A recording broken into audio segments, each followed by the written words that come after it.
Hey, Cory here, and I wanted to shoot another video. It is the wonderful springtime here, one of my favorite seasons. And one of the things that happens here in Canada during the spring is the federal government introduces their budget for the year. And so in today's video, we are going to chat about that.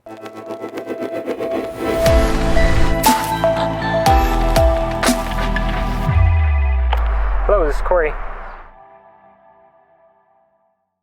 Before we dive into too many details, why don't we start with the basics of what is a budget? A budget is basically the roadmap that the federal government lays out on how they plan on spending money. So it's their fiscal measures, social measures, and just their economic plan. It gives some backbone to what they want to try and accomplish in that year. This budget has been titled Fairness for Every Generation.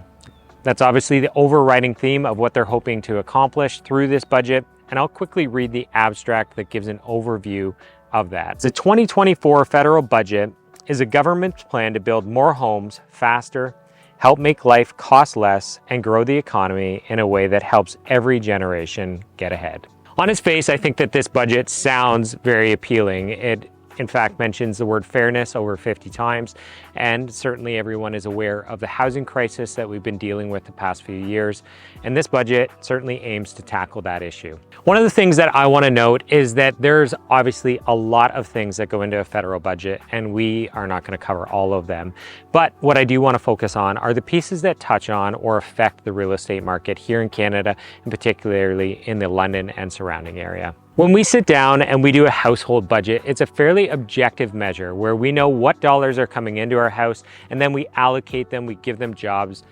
That's not necessarily the case with the government's budget. There's oftentimes a political objective that they're hoping to accomplish through that. And that's certainly the case with this budget as well. As we've navigated the past couple of years here in the real estate market, it's certainly become apparent that there's a housing crisis. There's a segment of the population that feel like they can't afford a new home, and that's certainly been part of the Canadian dream. The younger generation of Canadians feel like they've just been priced completely out of the market and they're going to be renting forever. Before we dive into some of the numbers, one thing to understand is that there's the expenditure side of a budget and then there's the income side of a budget. Now, those words aren't typically used when you talk about a federal budget. Oftentimes it's new spending measures, that's what our expenditures are. And then on the income side, there's new taxation that they put into play. The federal government put forth a new budget of $535 billion. This is an increase of $11.5 billion in new spending, and it's worth noting that they're actually going to run a deficit of about $40 billion. So let's dive into some of the particular numbers that are more related to the real estate market. As I mentioned, one of the key objectives of this federal budget is to give younger Canadians a sense that the real estate market hasn't gotten away from them. And one of the government's plans is to actually spend a substantial amount of money to try and build a lot of new homes. Part of the new spending that is proposed by this government is about $8.5 billion that they're going to spend to build 3.87 million homes by 2031, or over the next 7 years. Just to give some context to the magnitude of what they're hoping to accomplish with home building, they're hoping to build basically 1,500 homes a day, every single day, all the way till 2031. The most we've ever done is on average about 742 homes a day. So they're essentially hoping to double the number of homes they build every single day for the next 7 years. That was one of the new spending portions of the budget that they're hoping to implement.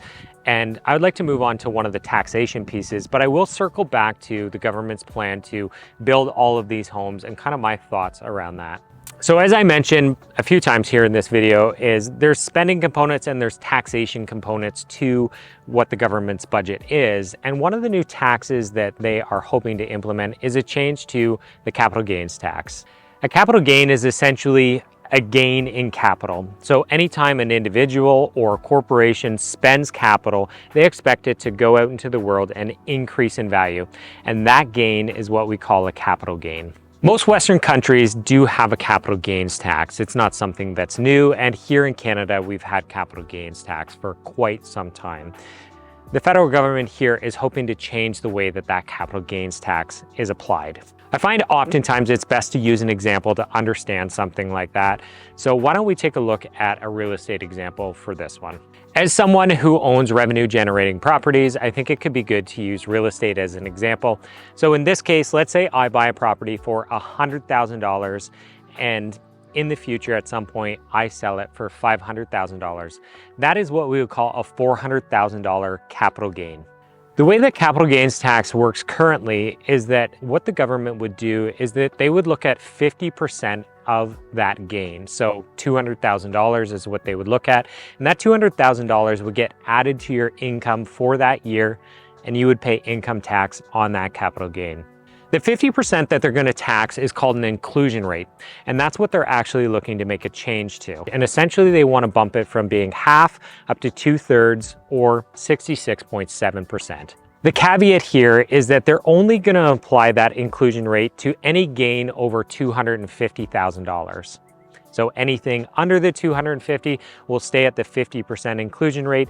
Anything above will bump up to that 66.7% inclusion rate. With these changes, the government hopes to generate close to $19.4 billion in additional capital gains tax over the next 5 years. It begs the question, is this actually going to accomplish what they hope to? Is it going to provide more housing for Canadians? Is it going to provide more fairness for Canadians? And will most Canadians feel like they're further ahead down the road than they are right now? As I mentioned, I wanted to circle back to the government's plan to build essentially 1,500 homes a day. And when I see something like this come out from the federal government, last I checked, the federal government's not always the best on executing on their plans. In fact, the private market tends to do that much better, and they've only built half the homes that the government plans to. It would be my opinion that if the government actually wants to affect change and wants to provide more supply of housing here to Canadians, then across all levels of government, they should cut red tape, they should reduce the arduous and substantial fees that builders have to pay that eventually get passed on to the consumer, and just make it much easier for folks to build a house here in Canada. The main theme through this budget was fairness and what is fair. But for me, it begs the question of what does fairness mean? You often hear politicians say that the rich should pay their fair share, but what exactly do they mean by fair share? And that would also be my question of this budget. Does fair share mean that every single Canadian should be able to buy their own home? I'm not entirely sure. I don't necessarily have the exact answer for what fair means, but one thing I do know is that I don't want the government to tell me what it is. I don't know that anybody would have been surprised that this government came out with a tax and spend approach to their budget. That tends to be a theme that we've seen over the past couple of years. And that's certainly the case with the capital gains tax.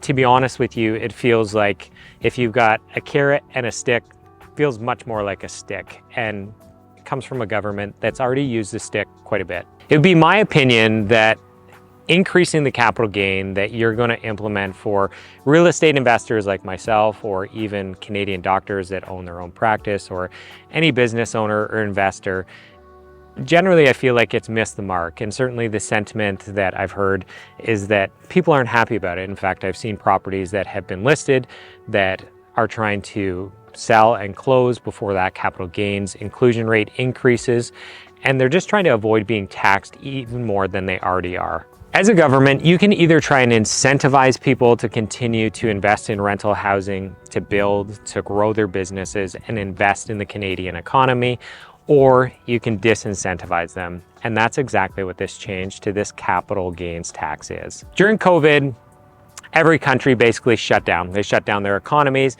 and after that, we've seen the American economy take off and flourish, and the Canadian economy has really struggled just to even get going.